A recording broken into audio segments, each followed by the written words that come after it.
नेहमीच त्यांच्याशी संपर्क आलेला आहे. विशेषतः पुणे श्रमिक पत्रकार संघाशी त्यांचं एक ऋणानुबंधाचं नातं राहिलेलं आहे. आपल्या अनेक उपक्रमात अण्णांनी नेहमीच आपल्याला मदत केलेली आहे.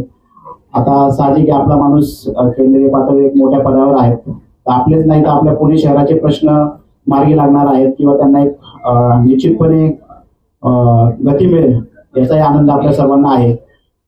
यापेक्षाही मला एक वेगळं उदाहरण सांगायचं की आपला माणूस एक पदावर असतं त्याचं काय असतं की 2 दिवसापूर्वी आपल्या पुणे श्रमिक पत्रकार संघाचे एक सदस्य आहे, त्यांची कन्या जर्मनीला शिक्षणासाठी गेले होते आणि दुर्दैवी त्यांचं तिथं निधन झालं.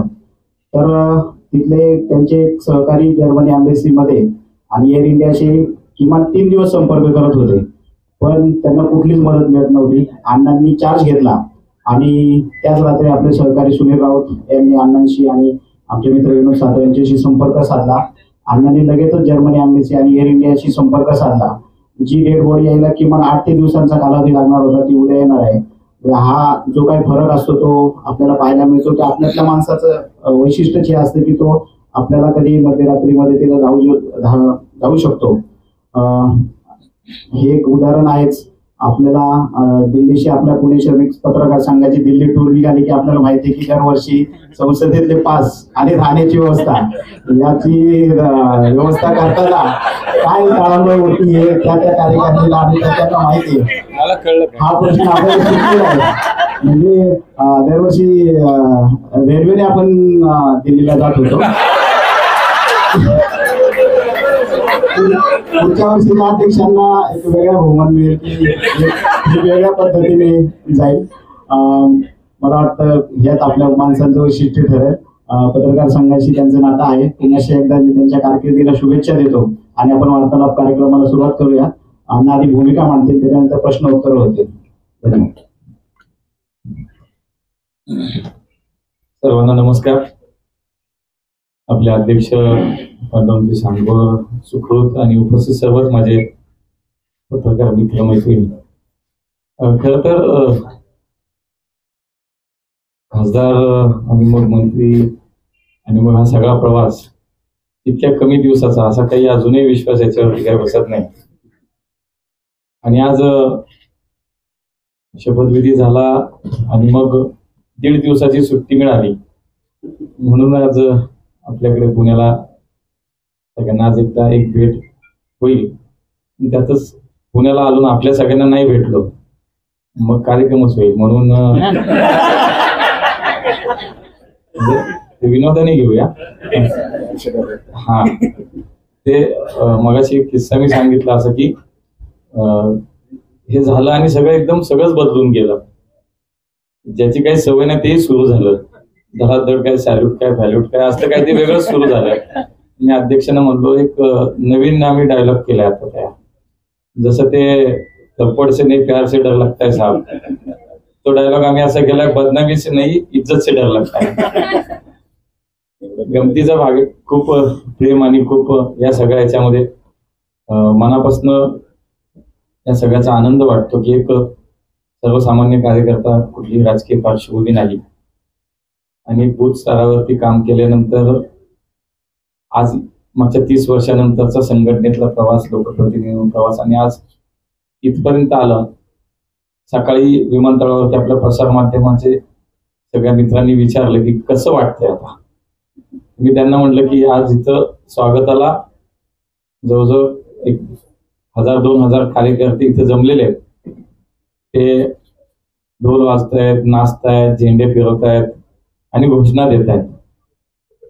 मला आज एवढाच यात इथं पोहोचल्यानंतर मनामध्ये हा भाव आहे की ह्या 1000-2000 मधला मी गेल्या 30 वर्षामधला कार्यकर्ता इथं असायचो. 1000-2000 कुठलाही नेता आला मग तो राज्यातला येऊ, देशाचा येऊ, स्वागताला इथे येणं, तयारी करणं, झेंडे लावणं, बॅनर लावणं आणि इथं स्वागतात मग कुठून जरी गर्दीतनं नेत्यांनी माझ्याकडे बघा, आपण नेत्याकडे बघा, इथपासूनचा सुरू झालेला प्रवास आज माझ्या स्वागतासाठी ते कार्यकर्ते त्यातला मी एक होतो.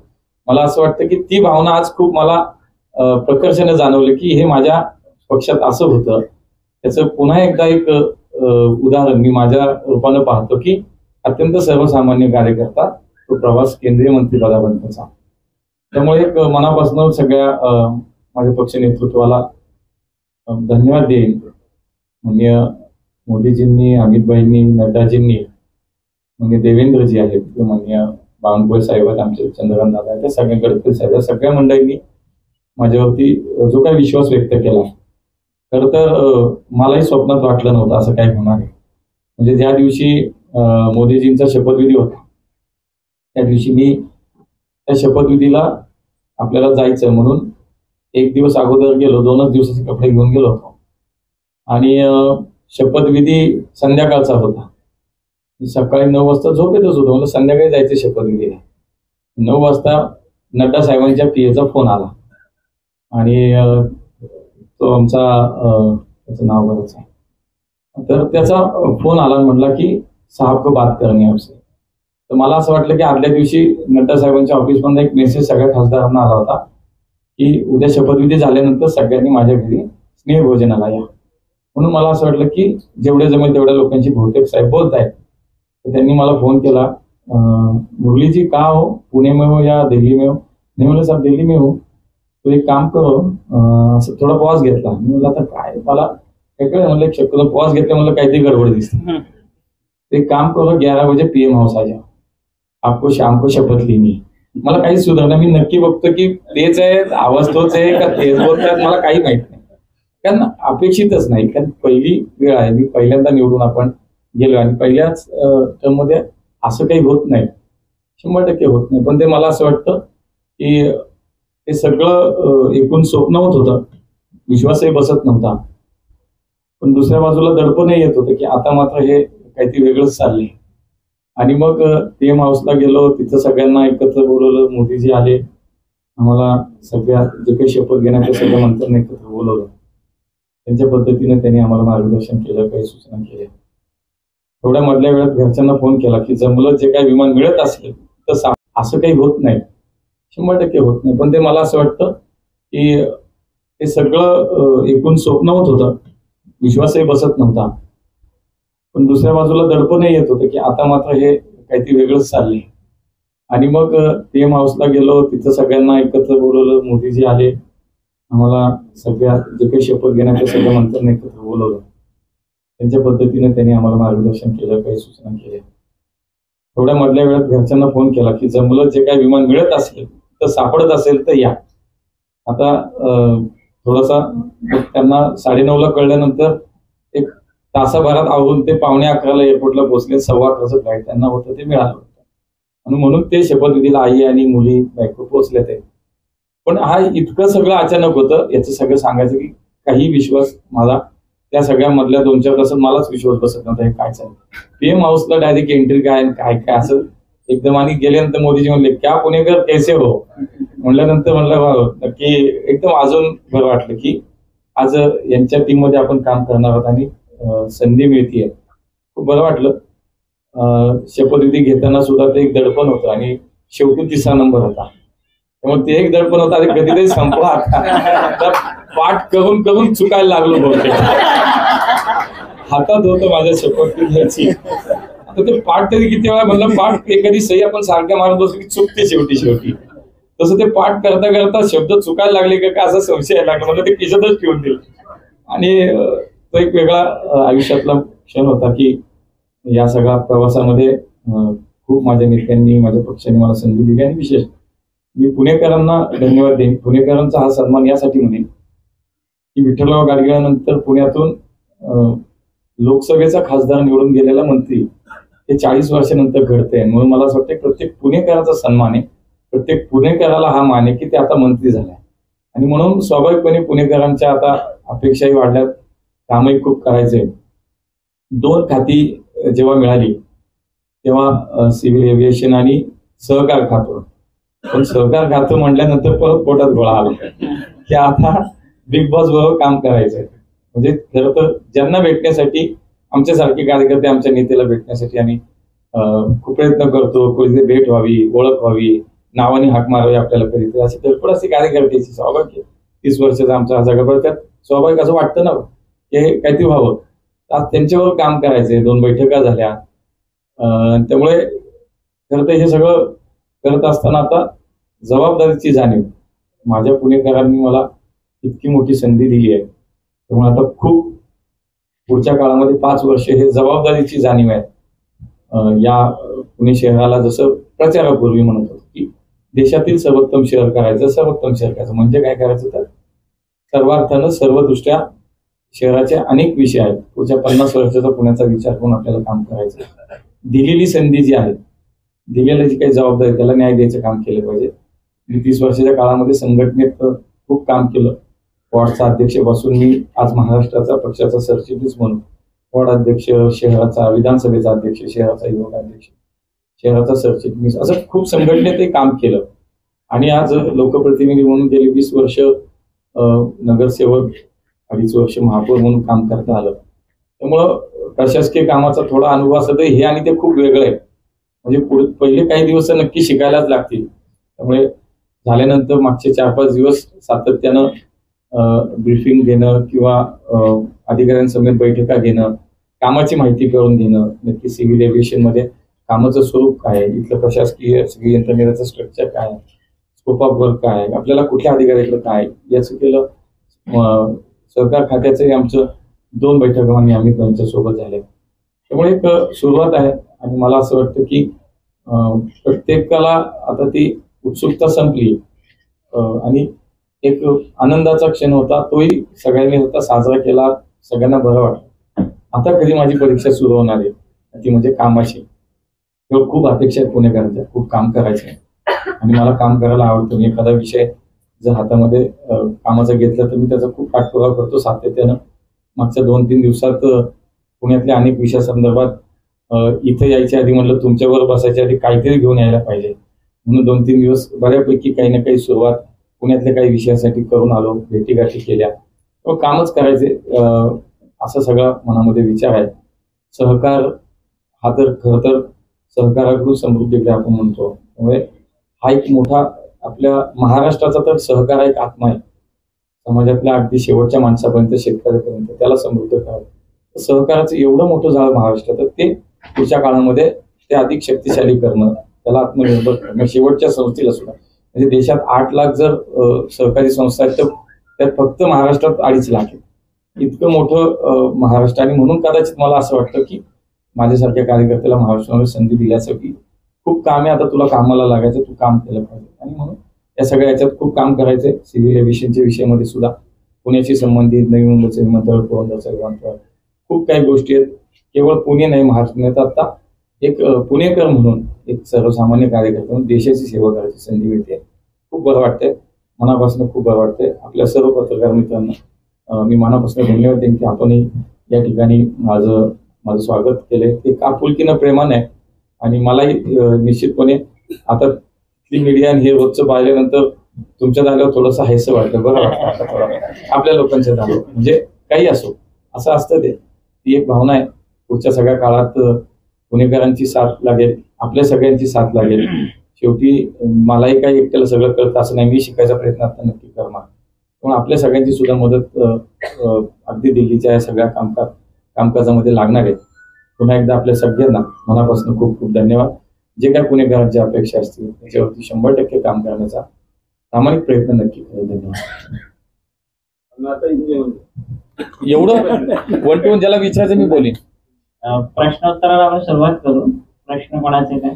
जेव्हा तुम्ही सहकार राज्यमंत्री चार्ज स्वीकारला तेव्हा अमित शहाबरोबर नेमकं काय बोलणं झालं, त्यांनी काय सांगितलं, त्याच्यातला संवाद काय होता?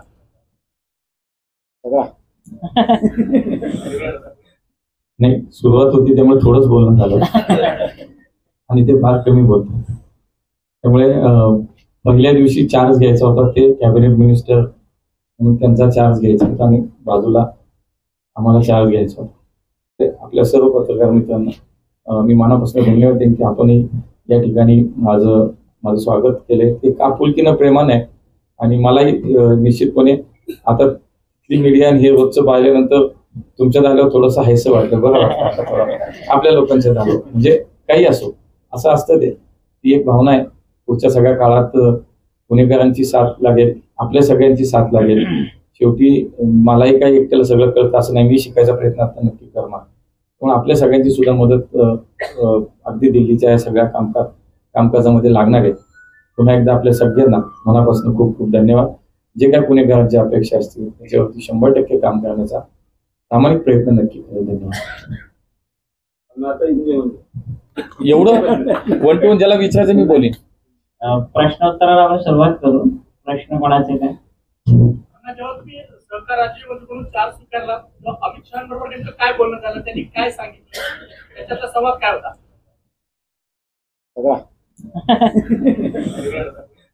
नाही, सुरुवात होती त्यामुळे थोडंच बोलणं झालं आणि ते फार कमी बोलतात. त्यामुळे पहिल्या दिवशी चार्ज घ्यायचा होता ते कॅबिनेट मिनिस्टर म्हणून त्यांचा चार्ज घ्यायचा होता आणि बाजूला आम्हाला चार्ज घ्यायचा होता. आणि त्यामुळे त्यांचा चार्ज घेण्याच्या वेळेला भेटलो आम्ही सुरुवातीला. त्यांनी मलाही शुभेच्छा दिल्या आणि आता सातत्यानं थोडंसं काम करायला वेळ दिला पाहिजे असं त्यांच्या एकूण त्या बोलण्यातून होतं. आज 1.5 तास सुरुवातीला अधिकाऱ्यांची ओळख आणि असं आमचं 1-1.5 तासाची मीटिंग झाली. काल सुद्धा एक आमची बैठक ठरली होती सहकार खात्याची. नवीन एक राष्ट्रीय सहकार धोरण अमित भाईंनी गेले 3 वर्ष त्याच्यावर खूप काम केलंय आणि त्याच्या संदर्भात काल एक बैठक होती. ती काही बैठक झाली नाही, पण आपल्या पुण्याच्या 2-3 विषयासाठी मी त्यांना भेटायला गेलो. कारण विमानतळाच्या संदर्भातले 2 विषय जे आहेत ते होम मिनिस्ट्रीशी संबंध आहेत. त्यामुळे मी त्यांना भेटायला गेलो. तेव्हा ते मलाच म्हटलं, रे मुरली तू पुणे नाही गया क्या? मतलब साहब आपने तो आज मीटिंग रखी तो मैं नहीं गया. ठीक है तो आज पोस्टपोन हो गई तू जा क्या? थोडंसं वरच्यावर थोडं आता बोलणं सुरू झाले, पण मला असं वाटतं की कडक हेडमास्टर म्हणूनच त्यांच्याकडे मी पाहतो. त्यामुळं काम करावं लागणार एक वेगळं दडपण निश्चितपणे आहे. माझा एक विषय आहे, आता 28 तारीखला ऐका, तुम्ही पत्रकार आहात.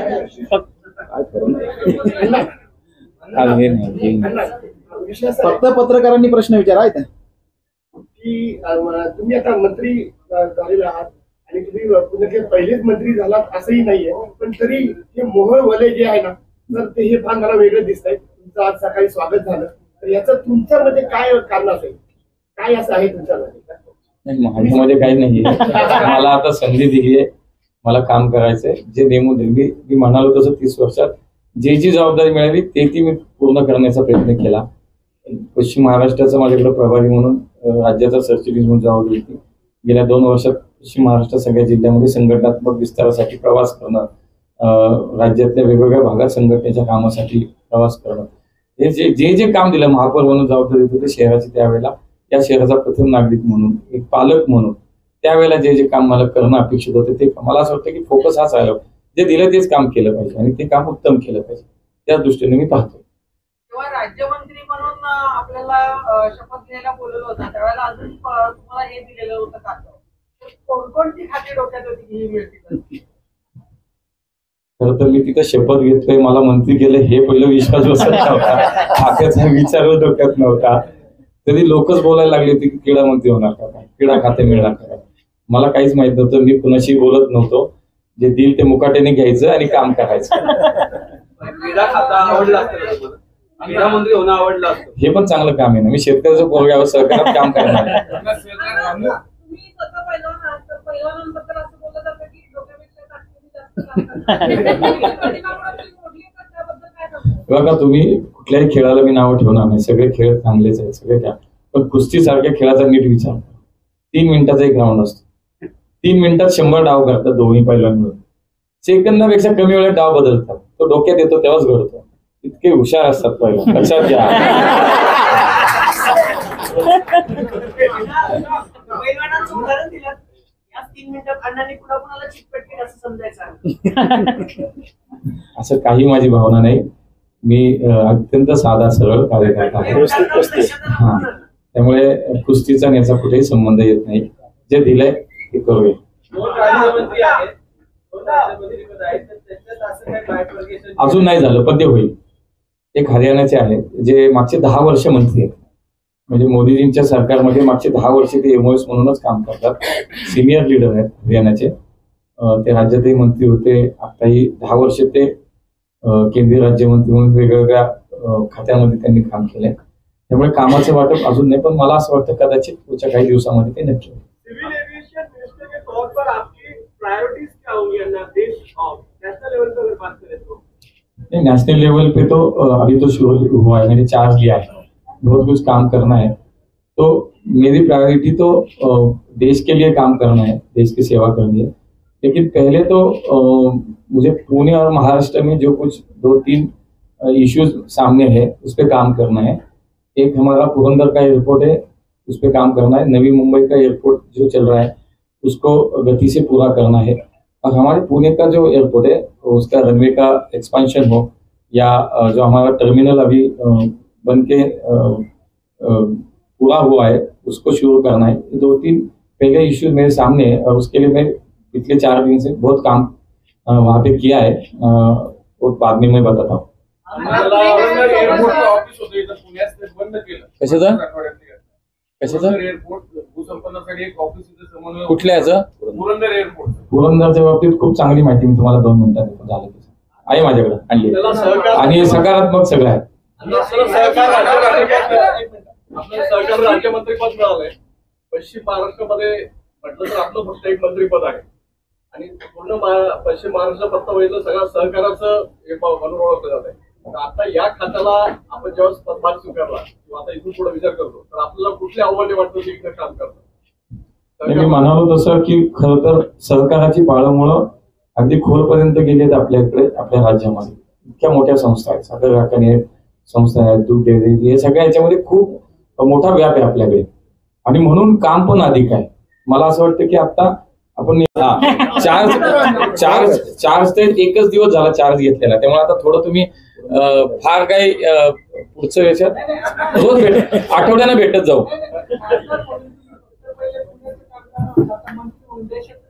100% करावं लागणार आहे, तुमच्या समक्ष साक्षीनं करणार आहे, काळजी करू नका। पुरंदरच्या विमानतळासंदर्भात ज्या वेळेला खरं तर चार्ज घेतल्यानंतर प्रामुख्याने 3 विषय समोर आले, एक पुरंदर, एक नवी मुंबई आणि आपलं विमानतळ जे पुण्याचं आहे। त्या प्रत्येक ठिकाणचे विषय वेगळे होते। तर पुरंदरचा विमानतळ जो विषय होता त्याची थोडी हिस्ट्री आपल्या सगळ्यांनाच माहिती, मी काय फार खोलात जाणार नाही।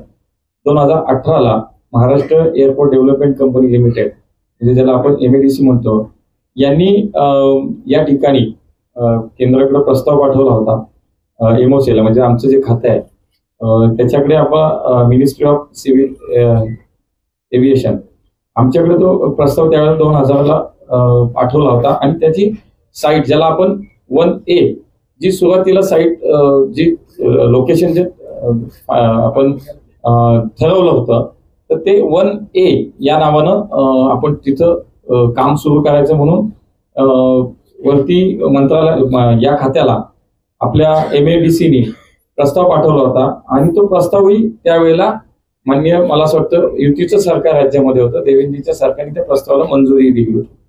परंतु 2021ला परत सरकार बदलल्यानंतर महाराष्ट्र राज्यातील सरकार बदलल्यानंतर त्यांनी जागा बदलण्याचा निर्णय घेतला।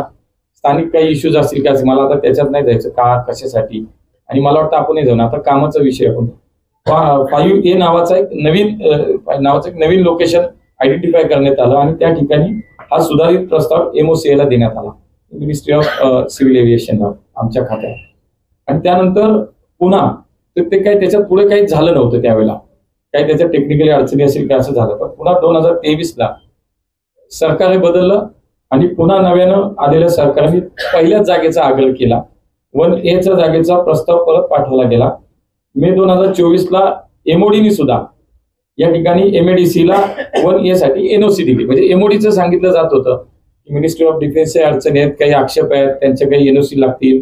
तर त्यावेळेला आता MODनी सुद्धा मे 2024 म्हणजे 2 महिन्यापूर्वी MODनी सुद्धा आता NOC दिलेली आहे। मला आत्ता सकाळी एक बातमी कळली, काल ही सगळी माहिती घेताना आमच्या खात्याचे साधारणतः जॉईंट सेक्रेटरी असतील, आमचे सेक्रेटरी असतील, त्याच्यानंतर DGCAचे काल सेक्रेटरी येऊन भेटले, म्हणजे आपली एअरपोर्ट अथॉरिटी ऑफ इंडियाचे काही प्रमुख डायरेक्टर काल येऊन भेटले। आम्ही सगळ्यांनी एकत्र या सगळ्या विषयावर चर्चा केली। मला असं वाटतं की आज सकाळी मला ही माहिती मिळते की DGCAनी पुरंदरच्या एअरपोर्टला आता मान्यता दिली आहे।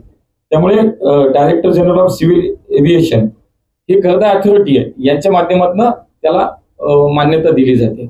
आज सकाळची माझी माहिती आहे, आता मी परत उद्या गेल्यानंतर परत याच्या मागे लागणार आहे। तर आता पुरंदरच्या विमानतळाचं जे पहिलं लोकेशन होतं ते जवळपास निश्चित झाले।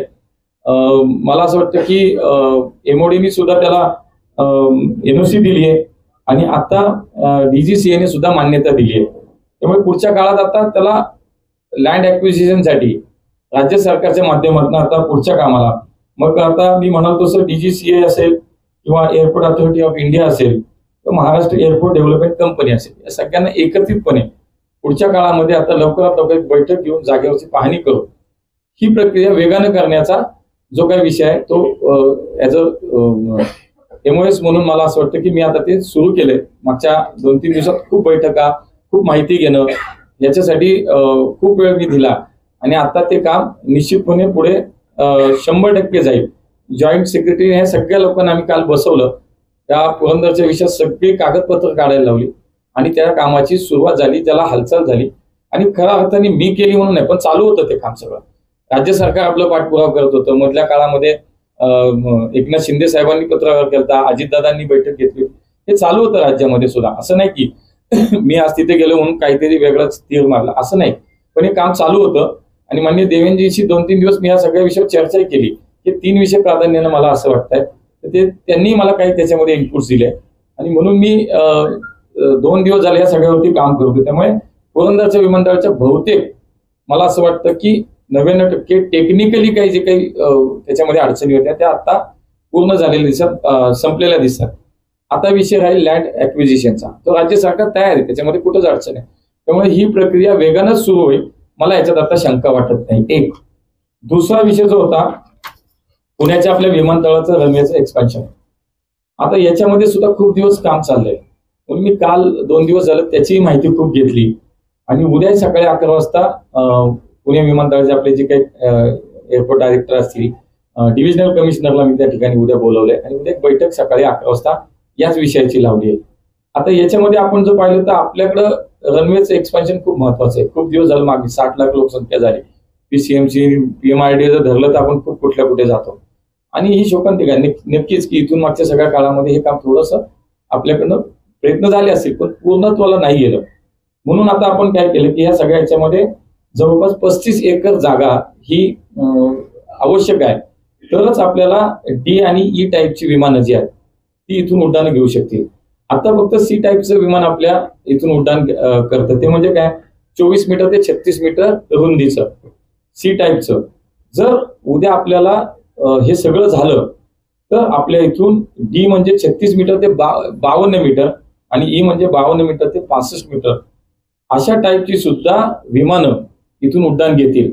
आणि त्यासाठी मग देशांतर्गत असेल किंवा आंतरराष्ट्रीय असेल, आपल्याला खूप मोठ्या प्रमाणामध्ये ही उड्डाणं किंवा इथून प्रवास लोकांना करता येण्यासारखं आहे. आता यासाठी म्हणून काल एक आमच्याच मंत्रालयाच्या अधिकाऱ्यांची मी बैठकही घेतली.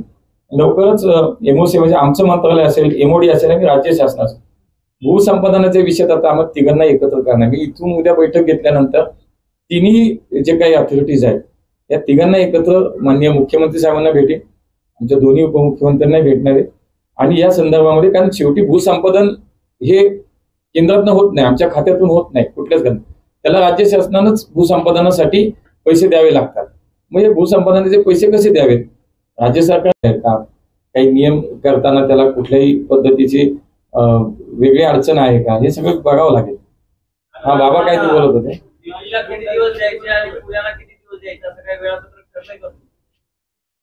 आता तरी शनिवार रविवार घरी जा म्हणताय, माहित नाही पुढच्या अधिवेशनाच्या काळात तेही बंद होणार आहे.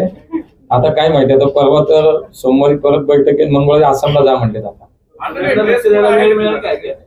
ड्रेस कोड नाहीये, ड्रेस कोड काही नाहीये, फक्त काय गडबडवाला ड्रेस नको विमानतळावर झालं.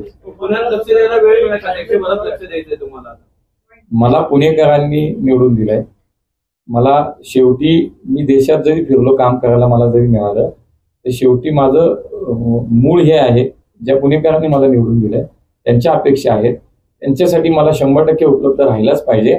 त्यामुळे कितीही व्यस्त असलो, कितीही देशाचं राजकारण किंवा खातं म्हणून मला प्रवास करावा लागला सरकार म्हणून, ते पुण्याकडे कधीच दुर्लक्ष होऊ शकत नाही. मी त्याचं व्यवस्थित नियोजन सुरू केलंय. आता तरी शनिवार रविवार पुण्यात राहणारच आहे. पुढच्या काळामध्ये जसं जसं अधिवेशनाच्या काळात थोडं कमी होईल, पण इतर वेळेत बऱ्यापैकी वेळ पुण्यात देता येईल आणि 100% कुठली तक्रार नागरिकांना नक्की राहणार. एअरपोर्ट संदर्भात काही timeline ठरवलंय का? म्हणजे पुणे असेल, पुरंदर असेल, पुण्यात कामाचा विषय ना, मी सांगतो. म्हणजे हे सगळं झालं की मी सांगतो. माझ्याकडे 2-3 सांगतो. सांगतोय. दोन्ही तिन्ही विषय सांगतो.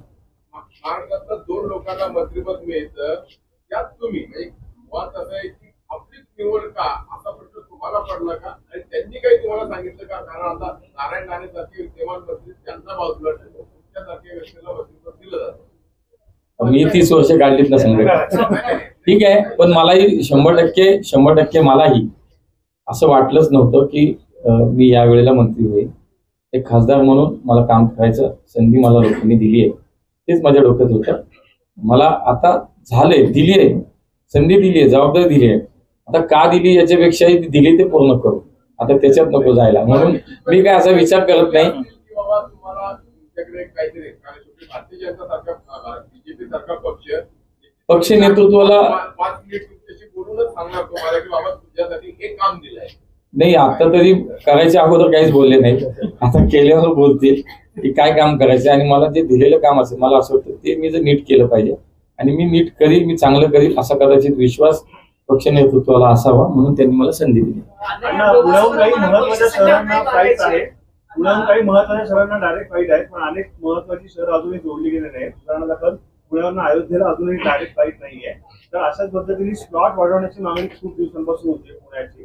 त्या संदर्भात आपलं काही धोरण आहे? नाही, जितकं त्याच्यामध्ये आपल्याला लोकांच्या अपेक्षा पूर्ण करता येईल, जितकं त्याच्यामध्ये काम करता येईल ते करायचंच. फक्त त्याच्यात जे काय तिथल्या आता अडचणी आहेत त्यासाठी पहिलं तिथले छोटे छोटे विषय ते संपले पाहिजेत. आपल्या एअरपोर्टचे एक मोठं काम आहे की आपल्याला रनवेचं एक्सपान्शन करणं. हे झालं तर आपल्या इंटरनॅशनल फ्लाईट्स किंवा फ्लाईट आपलं ते सुद्धा वाढणार आहे. त्याच्यासाठी काय करायचं ते मी आता थोडंसं तुम्हाला सांगणार आहे.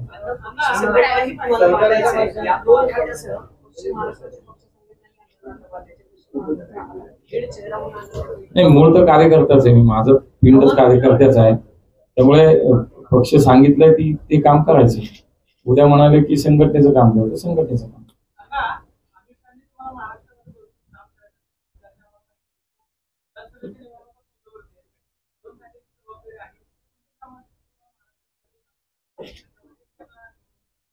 कमी अधिक असं नाही ना म्हणता येणार. दोन्ही खाती दिले, दोन्ही खात्यात काम करायला लागेल. त्यामुळे कमी अधिक असं होणार नाही. दोन्ही खात्यांना न्याय दिला पाहिजे, दोन्ही जबाबदारीने न्याय दिला पाहिजे. असं काय होत नाही की तुम्ही ह्याच्यात जास्त करा नाही. त्यामुळे दोन्हीकडे काम करायला लागेल. मी तुम्हाला देतो ती माहिती सगळी. नवीन करण्याचं म्हणजे आताच चार्ज घेतलेला 1च दिवस झाला. हा, चार्ज तर 1च दिवस झाला चार्ज घेतलेला. त्यामुळे आता थोडं तुम्ही फार काही पुढचं याच्यात रोज आठवड्यानं भेटत जाऊ.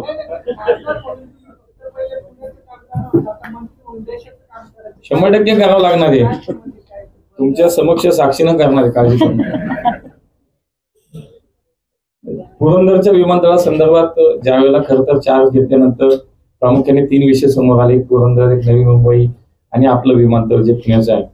त्या प्रत्येक ठिकाणचे विषय वेगळे होते. तर पुरंदरचा विमानतळ जो विषय होता त्याची थोडी हिस्ट्री आपल्या सगळ्यांनाच माहिती, मी काय फार खोलात जाणार नाही. 2018ला Maharashtra airport development company limited, म्हणजे ज्याला आपण MADC म्हणतो, यांनी या ठिकाणी केंद्राकडे प्रस्ताव पाठवला होता. MOCला म्हणजे आमचं जे खातं आहे त्याच्याकडे आपण मिनिस्ट्री ऑफ सिव्हिल एव्हिएशन आमच्याकडे तो प्रस्ताव त्यावेळेला 2000ला पाठवला होता. आणि त्याची साईट ज्याला आपण 1A जी सुरुवातीला साईट जी लोकेशन जे आपण ठरवलं होतं तर ते 1A या नावानं आपण तिथं काम सुरू करायचं म्हणून वरती मंत्रालय या खात्याला आपल्या MADCनी प्रस्ताव पाठवला होता. आणि तो प्रस्तावही त्यावेळेला माननीय, मला असं वाटतं युतीचं सरकार राज्यामध्ये होतं, देवेंद्रजीच्या सरकारने त्या प्रस्तावाला मंजुरी दिली होती. परंतु 2021ला परत सरकार बदलल्यानंतर महाराष्ट्र राज्यातील सरकार बदलल्याने त्यांनी जागा बदलण्याचा निर्णय घेतला. स्थानिक काही इश्यूज असतील का, मला आता त्याच्यात नाही जायचं का कशासाठी, आणि मला वाटतं आपणही जाऊन आता कामाचा विषय आपण 5A नावाचा एक नवीन लोकेशन आयडेंटिफाय करण्यात आलं. आणि त्या ठिकाणी हा सुधारित प्रस्ताव MOCला देण्यात आला, मिनिस्ट्री ऑफ सिव्हिल एव्हिएशन आमच्या खात्यात. आणि त्यानंतर पुन्हा ते काही त्याच्यात पुढे काही झालं नव्हतं त्यावेळेला, काही त्याच्यात टेक्निकली अडचणी असेल काय असं झालं. पण पुन्हा 2023ला सरकार हे बदललं आणि पुन्हा नव्यानं आलेल्या सरकारने पहिल्याच जागेचा आग्रह केला. 1A च्या जागेचा प्रस्ताव परत पाठवला गेला. मे 2024ला MODनी सुद्धा या ठिकाणी MADC ला 1A साठी NOC दिली. म्हणजे MODचं सांगितलं जात होतं की मिनिस्ट्री ऑफ डिफेन्सच्या अडचणी आहेत, काही आक्षेप आहेत, त्यांचे काही NOC लागतील. तर त्यावेळेला आता MODनी सुद्धा मे 2024 म्हणजे 2 महिन्यापूर्वी MODनी सुद्धा आता NOC दिलेली आहे. मला आत्ता सकाळी एक बातमी कळली. काल ही सगळी माहिती घेताना आमच्या खात्याचे साधारणतः जॉईंट सेक्रेटरी असतील, आमचे सेक्रेटरी असतील, त्याच्यानंतर DGCAचे काल सेक्रेटरी येऊन भेटले. म्हणजे आपली एअरपोर्ट अथॉरिटी ऑफ इंडियाचे काही प्रमुख डायरेक्टर काल येऊन भेटले. आम्ही सगळ्यांनी एकत्र या सगळ्या विषयावर चर्चा केली. मला असं वाटतं की आज सकाळी मला ही माहिती मिळते 52 मीटर आणि ई म्हणजे 52 मीटर ते 65 मीटर अशा टाईपची सुद्धा विमानं इथून उड्डाण घेतील. आणि त्यासाठी मग देशांतर्गत असेल किंवा आंतरराष्ट्रीय असेल, आपल्याला खूप मोठ्या प्रमाणामध्ये ही उड्डाणं किंवा इथून प्रवास लोकांना करता येण्यासारखं आहे. आता यासाठी म्हणून काल एक आमच्याच मंत्रालयाच्या अधिकाऱ्यांची मी बैठकही घेतली. लवकरच MOC म्हणजे आमचं मंत्रालय असेल, MOD असेल आणि राज्य शासनाचं भूसंपादनाच्या विषयात आता आम्हाला तिघांना एकत्र करणार. मी इथून उद्या बैठक घेतल्यानंतर तिन्ही जे काही अथॉरिटीज आहेत या तिघांना एकत्र माननीय मुख्यमंत्री साहेबांना भेटेल, आमच्या दोन्ही उपमुख्यमंत्र्यांना भेटणार आहे. आणि या संदर्भामध्ये कारण शेवटी भूसंपादन हे केंद्रातून होत नाही, आमच्या खात्यातून होत नाही कुठल्याच गण, त्याला राज्य शासनानंच भूसंपादनासाठी पैसे द्यावे लागतात. म्हणजे भूसंपादनाचे पैसे कसे द्यावेत? राज्य सरकारने द्यावेत. खाली मग त्याचं महापालिका आहे, PMRDA, PCMC आहे, अशा लोक एकत्र येऊन काय करावं का? त्यामुळे या 35 एकरच्या नेमकं आपल्याला भूसंपादनाचा योग्य चांगला आणि लवकरात लवकर आपल्याला असा कुठला ऑप्शन आहे की ज्याने आपण या जमीन 35 एकर जमीन आपण ताब्यात घेऊ शकतो. त्यामुळे त्याची हालचाल 2 दिवस झालं आपण या सगळ्यात घेतोय. त्यामुळे आमचे कॅबिनेट मंत्री जे आहेत राममोहन नायडू, मी त्यांच्याशी परवा बोललो आणि राजनाथ सिंग साहेब काल दिल्लीत नव्हते. मी त्यांचाही पाठपुरावा करतो, त्यांनाही पत्र दिलंय की राजनाथ सिंग साहेब असतील आणि आमच्या खात्यातले आम्ही दोघे मंत्री असतो, आम्ही एकत्रितपणे सगळ्या अधिकाऱ्यांसमेत भूसंपादनाच्या विषयात एकत्रित बैठक करू आणि राज्य सरकारचे प्रतिनिधी म्हणून जे कोणी त्याच्यामध्ये येतील त्यांना सोबत घेऊन लवकरात लवकर हा भूसंपादनाचा विषय संपला तर आपल्याला आपलं एअरपोर्ट जे हवंय आपल्याला अपेक्षित, आपल्या सगळ्यांची मागणी आहे, जे अपेक्षित आहे, जे शहर वाढले, त्यामुळे त्या पद्धतीस त्या दृष्टीनं आपल्याला ते एअरपोर्ट निश्चितपणे आपलं होईल. पण त्या कामाला आता गती आली. मी तुम्हाला सांगतो आज पहिली 2-3 दिवसाची मजा ह्या सगळ्या ह्याच्यामध्ये, पण आता पुढचा सगळा काळ आहे, वेळच वेळ, खूप काम करायचं. हे दोन्ही विषय मला असं वाटतं लवकरात लवकर आपण मार्गी लावू. तिसरं नवी मुंबईचं विमानतळ, त्याची बऱ्यापैकी माहिती आपल्याकडे, फार असं काही मला हे नाही. काल त्या बैठकीमध्ये मी याही विमानतळाचा आढावा घेतला, कारण उद्या पुरंदरचं विमानतळाला थोडा वेळ लागेल, पण नवी मुंबईचं जर आंतरराष्ट्रीय विमानतळ लवकर झालं तर आपल्याला पश्चिम महाराष्ट्रालाही त्याचा खूप मोठा फायदा होणार आहे सगळ्यांना.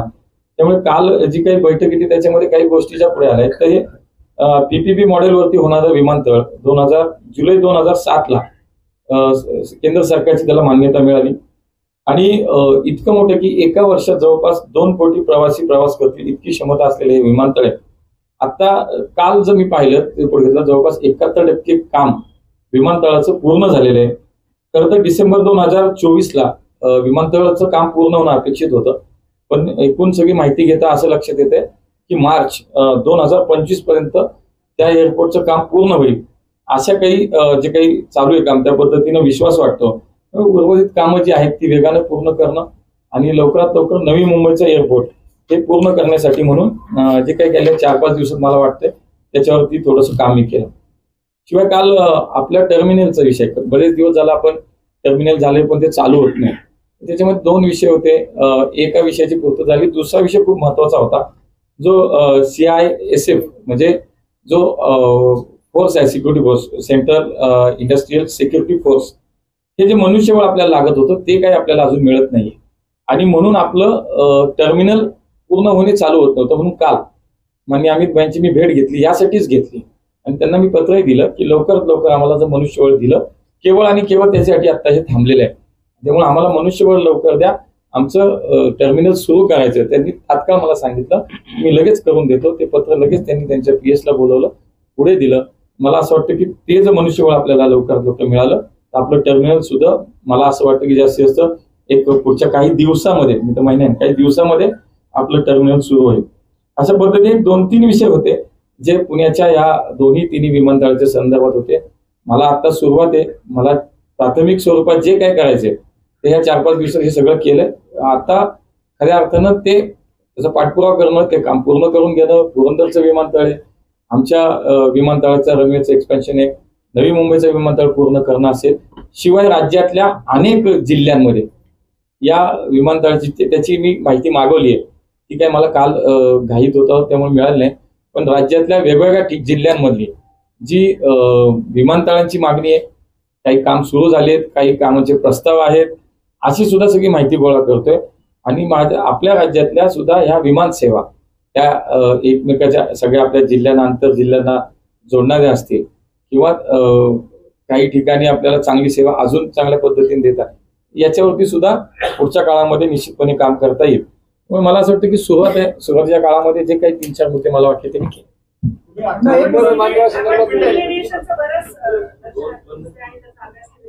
महाराष्ट्रामध्ये सहकार खात्यासमोर सगळ्यात मोठी आव्हान आहे कुठल्या पाईप साफसफाई. मी मागाशी म्हणालो तसं राष्ट्रीय सहकारी धोरण लवकरच जाहीर होईल. त्याच्यासाठी माननीय अमित भाईंनी गेले 3 वर्ष खूप काम केले आणि स्वतः त्यांचा रस सहकारामध्ये खूप आहे. म्हणजे खरं तर सहकार मंत्रालय वेगळं करणं हे त्यांना सुचणं, ही कल्पना प्रत्यक्षात आणणं 3 वर्षात त्या मंत्रालयाला इतकी ताकद दिली आहे, त्यांनी इतकं समृद्ध केलंय. मी तुम्हाला सांगतो की मी आता तुम्हाला ते हळूहळू सांगेल, कारण सुरुवातीला मला समजून द्यावं लागेल. तर एक आहे की याच्यामध्ये सगळं आपण जर पाहिलं तर तळागाळातली जी काही सहकारी संस्था आहे, सहकारी चळवळ आहे, ती सक्षम आणि मजबूत करण्यासाठी मला असं वाटतं की या पॉलिसीचा उपयोग होईल. ती पॉलिसी समोर आली ना की मग तुमचे सगळे प्रश्न संपतील.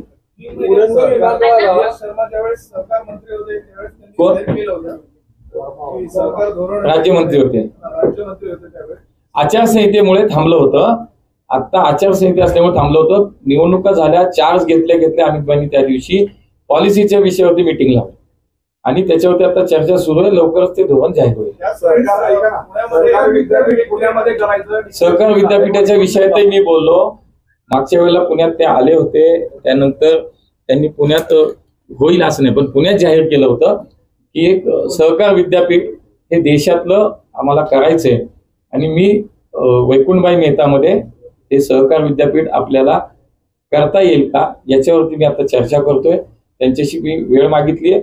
पण जे काय होईल, पण वैकुंठभाई मेहता जी आपली इन्स्टिट्यूट आहे ही त्याच्यामध्ये निश्चितपणे विद्यापीठ पुण्यात झालं काय आणि इतर एक हरियाणाचे आहे जे मागचे 10 वर्ष मंत्री आहेत. म्हणजे मोदीजींच्या सरकारमध्ये मागचे 10 वर्ष ते एमओएस म्हणूनच काम करतात. सिनियर लीडर आहेत हरियाणाचे. ते राज्यातही मंत्री होते. आताही 10 वर्ष ते केंद्रीय राज्यमंत्री म्हणून वेगवेगळ्या खात्यामध्ये त्यांनी काम केलंय. त्यामुळे कामाचं वाटप अजून नाही, पण मला असं वाटतं कदाचित पुढच्या काही दिवसामध्ये ते नक्की होईल. सिविल एविएशन मिनिस्टर के तौर पर आपकी प्रायोरिटीज क्या होंगी देश और नेशनल लेवल पे अगर बात करें तो? नहीं, नेशनल लेवल पे तो अभी तो शुरू हुआ है, मैंने चार्ज लिया है, बहुत कुछ काम करना है. तो मेरी प्रायोरिटी तो देश के लिए काम करना है, देश की सेवा करनी है.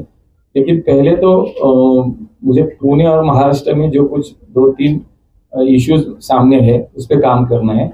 एक हमारा पुरंदर का एयरपोर्ट है, उस पर काम करना है. नवी मुंबई का एयरपोर्ट जो चल रहा है उसको गति से पूरा करना है. और हमारे पुणे का जो एयरपोर्ट है उसका रनवे का एक्सपेंशन हो या जो हमारा टर्मिनल अभी बन के पूरा हुआ है उसको शुरू करना है. 2-3 पहले इश्यूज मेरे सामने है और उसके लिए मैं पिछले 4 दिन से बहुत काम वहाँ पे किया है. वो बाद में मैं बताता हूँ. कशाचं कुठल्या याचं? पुरंदरच्या बाबतीत खूप चांगली माहिती मी तुम्हाला 2 मिनिटात झालं आहे माझ्याकडे आणली आणि सकारात्मक सगळं आहे. सरकार राज्यमंत्री पद मिळालंय. पश्चिम महाराष्ट्रामध्ये म्हटलं तर आपलं फक्त एक मंत्रीपद आहे आणि पूर्ण पश्चिम महाराष्ट्र फक्त बघितलं सगळं सहकाराचं म्हणून ओळखलं जात आहे. तर आता या खात्याला आपण जेव्हा पदभार स्वीकारला किंवा आता इथून पुढे विचार करतो तर आपल्याला कुठले आव्हाने वाटतं ते काम करतात?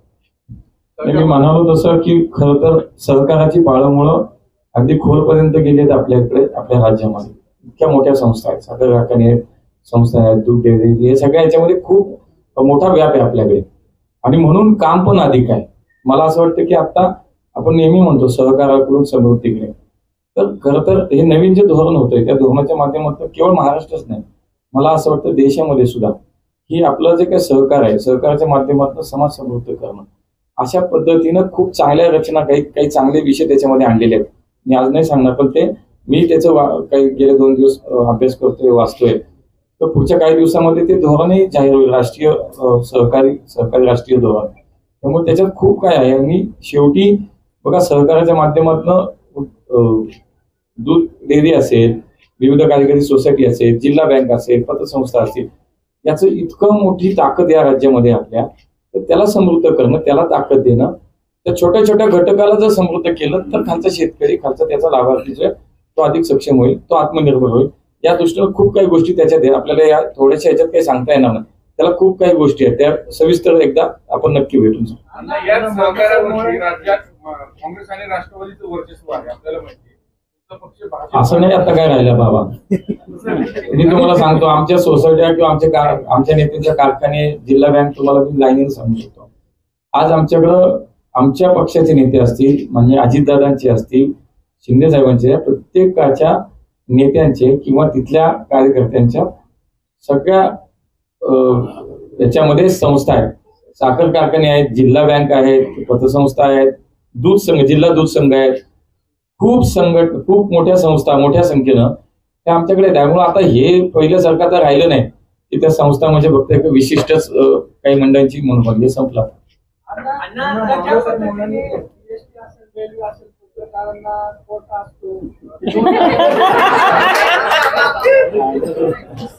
पहिला मला काय कोटा एकदा बघूया, आपण पुढचा विचार.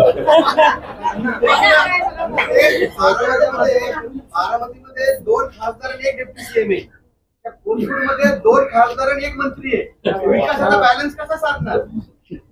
3+3 6 झाले ना, उलट जास्त झालं. बॅलन्स कशाला? 6 डब्याची गाडी झाली आता. मधूनच पुणे नाशिक रस्त्याची अलाइनमेंटच बदलली. नाही 6 डबे झाले आता. 6 डबे झाल्यामुळे पुण्याचा तुम्ही विचार उलट चांगला करा, सकारात्मक करा. सगळे मिळून बघा, निवडणुका झाल्यानंतर लोकप्रतिनिधी असेल, सरकार असेल, हे सर्वांसाठी असतं. तेव्हा माझं तर मत असं आहे की आम्ही सगळ्यांनी एकत्र काम केलं पाहिजे. मी पुढाकार जेव्हा वाटेल तेव्हा मी 4 पावलं नाही, मी 10 पावलं पुढे जाईल. पण मला असं वाटतं की उलट त्याचा असा विचार करू की 6 लोकप्रतिनिधी आज देशाच्या राजकारणामध्ये काम करणार आहेत, केंद्रामध्ये काम करणार आहेत. त्यामुळे पुणे जिल्ह्यासाठी, महाराष्ट्रासाठी खूप काही चांगलं करू शकतो, असं करू. सरकारच्या बाबतीत पवारसाहेबांची भेट घेणार आहात का? कारण सरकारात ते खूप वर्ष झाले. ज्या वेळेला मला असं वाटेल की खरंच मला एखाद्या विषयावरती काम करायचं आणि मला काही लोकांना भेटायचं ज्याच्यामध्ये मला चांगली माहिती होईल, मला भेटायला काहीच अडचण नाही. सर्वसामान्यांना परवडेल अशी विमानांची तिकीट अद्याप नाहीये.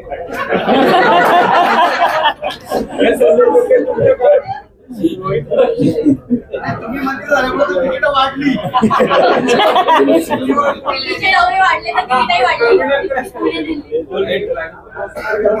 नाही आता याच्यावरती थोडस होतं, मला माहित नाही, मला थोडा वेळ तर आता मला आज नाही माहिती काय करायचं.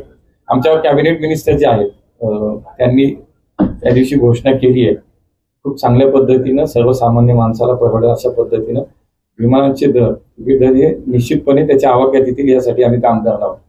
मला असं वाटतं की आमच्या मिनिस्टरनी त्या दिवशी चार्ज घेतल्यानंतर पहिल्या लगेचच हीच कमेंट केली आहे, हाच मेसेज दिलाय. मला असं वाटतं की ठीक आहे, लगेच बोललं म्हणजे आज झालं उद्या लगेच त्याच्यात काही विषय आहेत, काही अडचणी आहेत का, तांत्रिक काही हे आहेत का, काही नियम करताना त्याला कुठल्याही पद्धतीची वेगळी अडचण आहे का, हे सगळं बघावं लागेल. हा बाबा काय ते बोलत होते? दिल्लीला किती दिवस जायचे आणि पुण्याला किती दिवस जायचं असं काही वेळापत्रक ठरलंय का?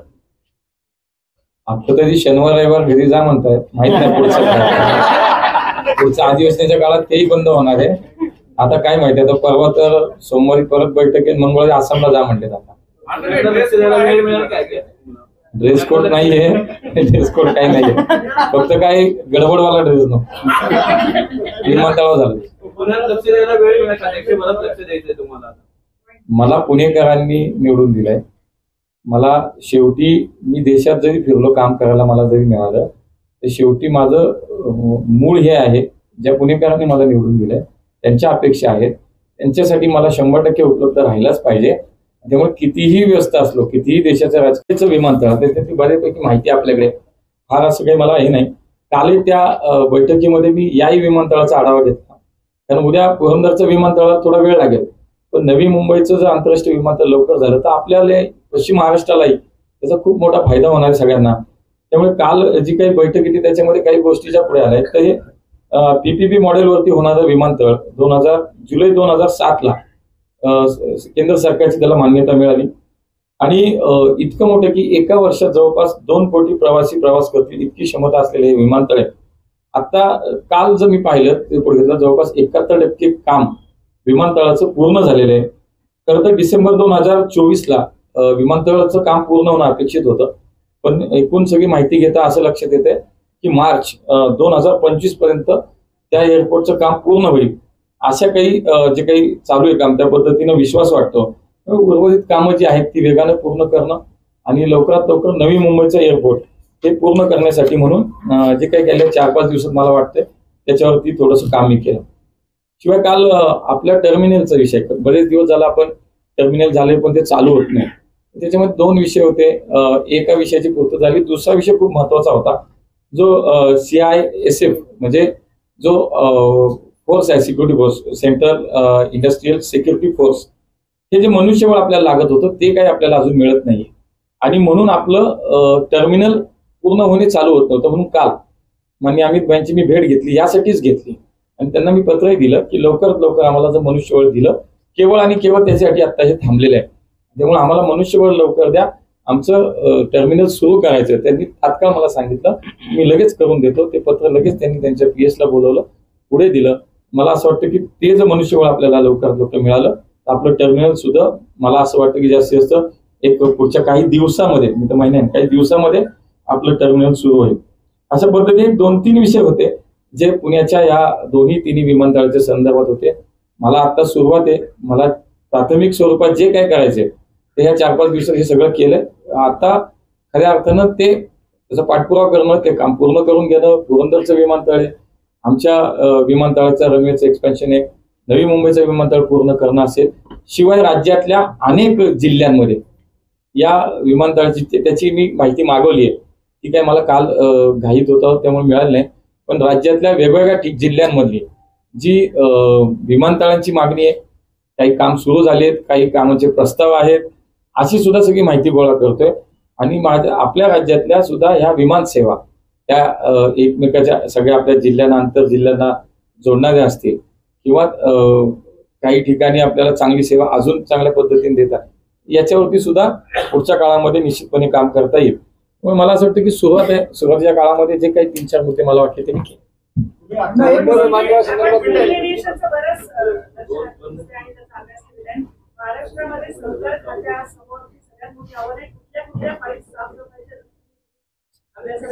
साफसफाई मी मागाशी म्हणालो तसं राष्ट्रीय सहकारी धोरण लवकरच जाहीर होईल. त्याच्यासाठी माननीय अमित भाईंनी गेले 3 वर्ष खूप काम केले. मी स्वतः त्यांचा रस सहकारामध्ये खूप आहे. म्हणजे खरं तर सहकार मंत्रालय वेगळं करणं हे त्यांना सुचणं, ही कल्पना प्रत्यक्षात आणणं, 3 वर्षात त्या मंत्रालयाला इतकी ताकद दिली आहे त्यांनी, इतकं समृद्ध केलंय. मी तुम्हाला सांगतो की मी आता तुम्हाला ते हळूहळू सांगेल, कारण सुरुवातीला मला समजून द्यावं लागेल. तर एक आहे की याच्यामध्ये सगळं आपण जर पाहिलं तर तळागाळातली जी काही सहकारी संस्था आहे, सहकारी चळवळ आहे, ती सक्षम आणि मजबूत करण्यासाठी मला असं वाटतं की या पॉलिसीचा उपयोग होईल. ती पॉलिसी समोर आली ना की मग तुमचे सगळे प्रश्न संपतील.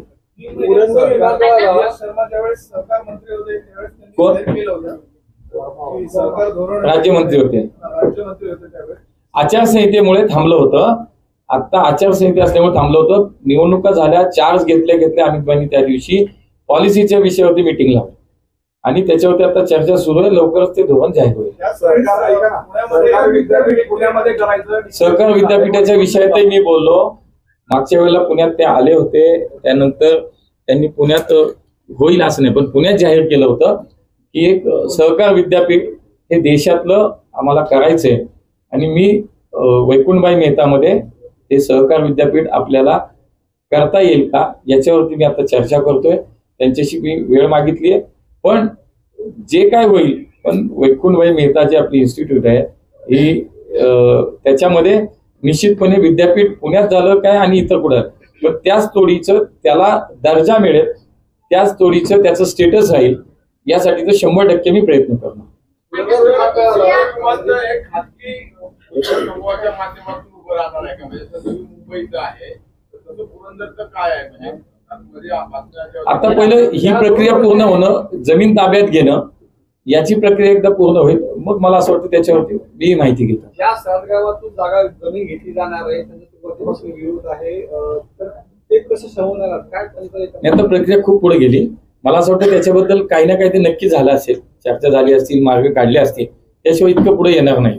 मी असं म्हटलं की राज्यातील विमानतळांकडे लक्ष देणार आहे आता, विदर्भातील भरपूर लोकसंख्येने कोथरूडमध्ये राहते असं म्हटलं. नागपूरला रोज विमान आहेत. नाही, असं म्हटलं मी विदर्भ कोथरूडमध्ये राहतो आणि अमरावतीचं विमानतळ पूर्ण झालंय. टर्मिनल फक्त काय ती माहिती मागवली आहे, नक्की मी त्याची अनेकांची इच्छा आहे. प्राधान्य अमरावतीला.